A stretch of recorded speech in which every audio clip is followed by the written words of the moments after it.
I'm Brittany. Hi, I'm Kayla. Hi, I'm Alex, and today we're going to go through some questions that you guys sent us through our social media platforms. We've been taking everything on a case-by-case basis. Our postponement and cancellation policies have been very friendly and reliable even through the pandemic. So we've been able to mostly reschedule everybody depending on guest count, time of year. A lot of that factors into whether or not we can host somebody's wedding. We have had weddings this summer. Once the stay-home order was lifted, we were able to do weddings indoors for up to 50 people. I believe was the first order. We've had a number since then, and the capacities have changed, but the one consistent piece has been distancing from households, between households, and then wearing masks. So we have been enforcing mask wearing and doing assigned seating for weddings for the reception and making sure that you're seating by household. And really it's up to the couple. If they are happy to still have a wedding with those measures in place, then they can host it and stay under those ever-changing capacity limits. We've gone from 50 people indoors to 25% of our fire code capacity to just 10 indoors, and then we moved weddings outside with the means that we could under tents, and then we were able to move back indoors for up to, it was 25 people per 1,000 square feet of space. So after those calculations, we have different capacities for each of our reception spaces, and now we are able to host some indoor events, and we'll see what happens next. But yes, we are hosting weddings with those measures of mask wearing and distancing in place. So if I can add to it, the only thing I'm going to say is that our team has been extremely diligent in keeping updated. It's a very strenuous process to stay informed and updated and keep the whole team on the same page as well, just to make sure everybody is safe and following guidelines. And I feel like we've done a really great job at keeping updated and informed and accurate.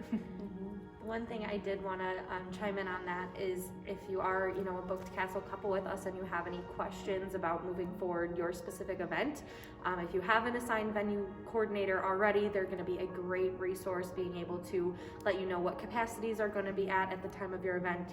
As things are changing, we're constantly updating our couples, letting them know where we are at. And if you're not necessarily booked with us, we can at least answer some questions as far as where things are at in the wedding industry right now.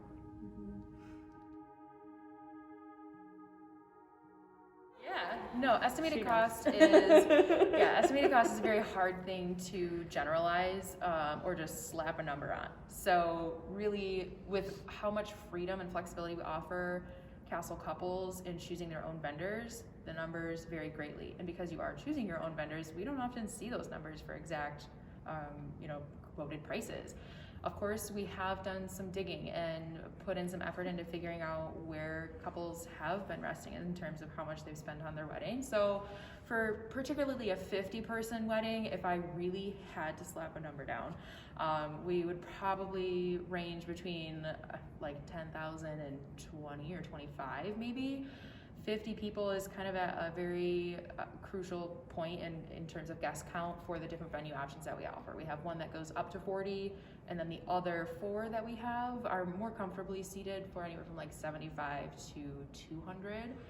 We do have larger and smaller, of course, but for the most part, the average guest count we see here at the castle is about 150 people.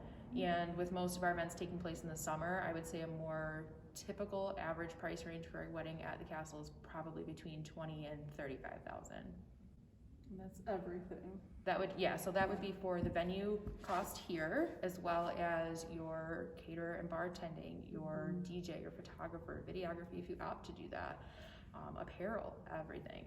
Budgets can definitely vary, and we can have some lower cost options available for sure. So just ask, don't ever hesitate to reach out and say this is what I'm working with. What are my options? How can I make the most of this? Because that's what we love to do.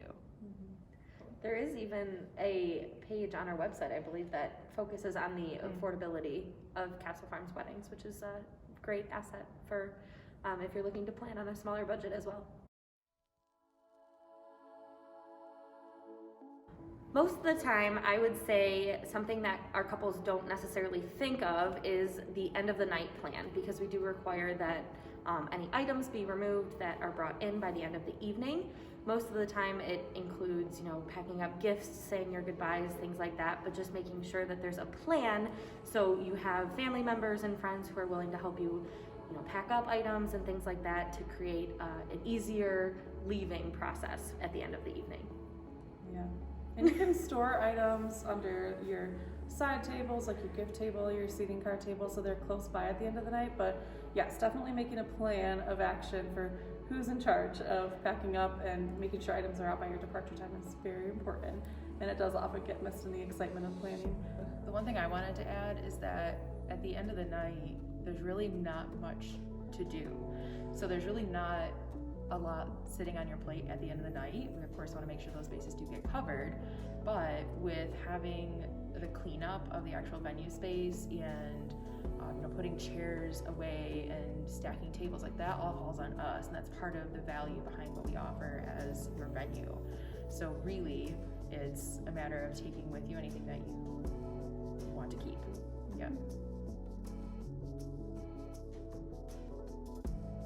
I think one of the biggest things I recommend to any couple that's getting married is bringing an emergency kit. So making sure that you have some of those last minute items, double-sided tape, thread in both black and white, maybe some additional ribbon to do last minute fixing on any bouquets or anything like that, making sure that everything looks gorgeous for photos and for ceremony time. Yeah, we often get asked for bobby pins, safety pins, and again, a sewing kit like Alex said. So those are probably the most forgotten items on a wedding day, and maybe even the double-sided tape for dresses to fix that if needed. But otherwise, most couples come prepared. So yeah, and we do have some extra random necessities that you may need on a wedding day, just not always, so it's good to try and remember to pack it yourself. One of the things that's forgotten often is actually just looking up how to pin on a boutonniere, because oftentimes the florist will drop off boutonnieres and corsages ahead of time, and sometimes it can be a little bit tricky to get it on yourself. So even just watching a couple YouTube videos ahead of time is a great option, because if we don't have somebody available, which most of the time we do, we want to make sure everybody's ready to go.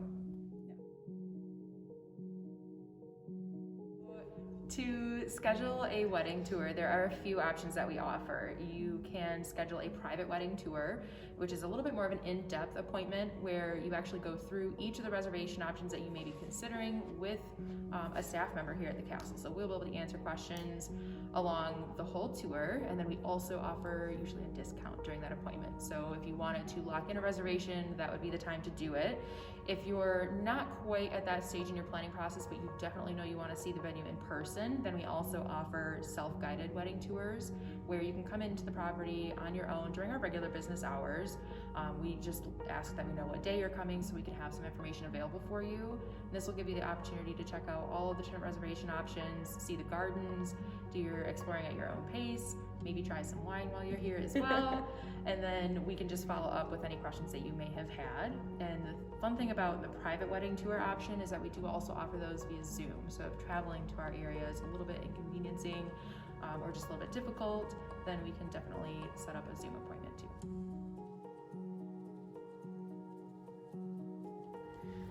Mainly with a reservation at Castle Farms, we only require a signed contract and the first 15% payment to book. The rest of their base price is then split up into a payment schedule. So we like to make it nice and easy, so it's not like, a huge chunk up front. We like to split it up over a couple months so you can more easily plan out your budget and be able to make those payments in a little bit of a smaller increments. Our food and beverage policy still gives you guys the freedom to choose your own vendors. If you do choose a vendor from our preferred service providers list, they will likely have the proper certification insurance already verified with the castle. If you are looking for other options or considering other options, then we do require the catering be licensed and insured, and then any bar staff be certified and insured as well. And we do require that the wine for any wine selections that day be purchased from 1918 Cellars, our in-house private and exclusive label for castle couples. And with that, we actually don't have any minimum purchase requirements, and there is a buyback policy. So if you were to end up with like 2.5 extra cases of wine at the end of the evening, you only have to take home 6 bottles or more if you want, and then we just don't charge you for the remaining 12 bottle increments.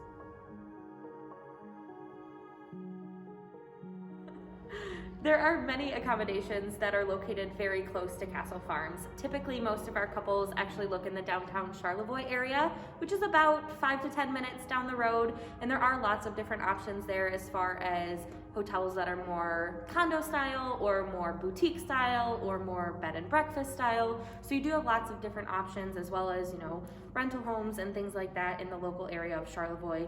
If you are open to looking a little bit farther outside of Charlevoix specifically, we do have lots of towns located very close by, such as Petoskey, Boyne City, Traverse City. Those bigger cities have, some more hotel options available, such as more chain hotels or more resort style hotels that have more amenities located on site. Yes, we do offer ceremony only and reception only event types, in addition to rehearsal dinners too. With ceremony onlys and reception onlys, you just got to give us a call so we can see what sort of date and timeline you're looking at, as well as your guest count, because those all factor into the pricing.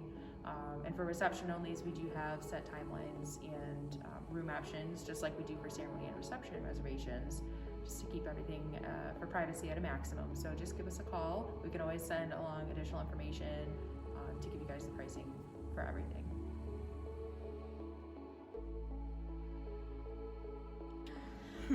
So it's a very common question that we get, when do you book up? When should we actually lock in our reservation? This year specifically, or if you're planning for 2021, call us now. So we can let you know what we have remaining. If you're looking a little bit further into the future, 2022, we definitely still have options available right now. Again, always just check in with us for the most current and updated availability, but for the most part, I would say typically about a year out is normal. Anywhere from 6 months to 2 years in advance is not uncommon either. Within 6 months, we might be able to look at some last minute discount opportunities, and usually if you're looking further in advance, we usually start taking reservations for, just as an example right now, we're going to open 2023 reservations most likely at the beginning of the year.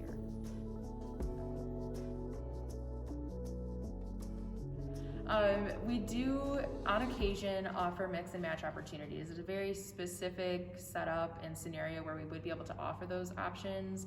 So for the most part, my answer is going to be no. However, if we get a little bit closer to a wedding date actually rolling around, we are absolutely open to seeing if there's gaps in our schedule where we can, avoid any privacy or sound interference concerns and still very, effectively offer a mix and match option, which for the most part would be maybe having your ceremony in the Queen's Courtyard with your reception in the Knight's Castle, or even modifying the timeline. We would still consider that kind of a mix and match option. So we're open to it, but for the most part, we really try to stick with our set timelines and room pairings.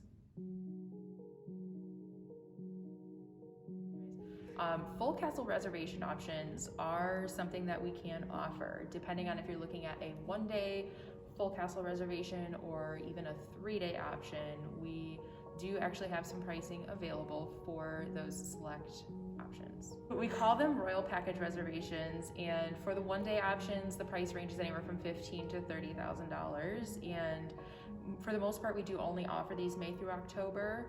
And for the 3-day reservation options, we have a generalized price point of $60,000, but we do have some discount opportunities available from time to time, as well as, just the customization of your event is really what we focus on with the royal package reservation. So we really do take a very close eye at what your event reservation needs are before we set a final price point for you.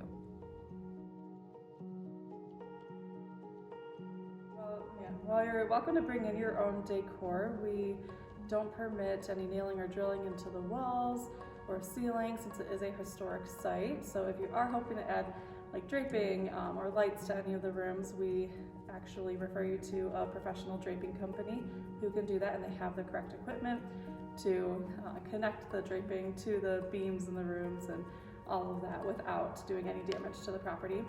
We also don't permit glitter, just because it gets everywhere and is very difficult to clean up. So no loose glitter, no fake flower petals outside because they can blow away and they just won't go away, whereas real flower petals are permitted because they can actually decompose. And we also, when it comes to hanging things on the ceilings, we permit you to use a ladder up to 10 feet tall, but you can't use anything past that point just for safety purposes, which is another reason we actually refer you to a professional draping company to hang things from the ceiling, because they have their insurance policy to cover them being on tall ladders. As far as ceremony, like send-offs, we also do not permit any birdseed being tossed, or like rice, because that will just, confetti, any of those small pieces that are hard to clean up, and the birdseed also would just attract birds, and we don't necessarily want that to happen at your wedding, so. The alternative, which we have seen in the past and that we are welcoming of, is lavender pieces. Mm-hmm. It's really cute, soft and pretty. Yeah, and real petals again, and bubbles are fun. It's a good alternative, so you have some options still. Thank you for submitting your questions and listening in to the answers that we've had for you guys. If you do have more questions, feel free to reach out anytime.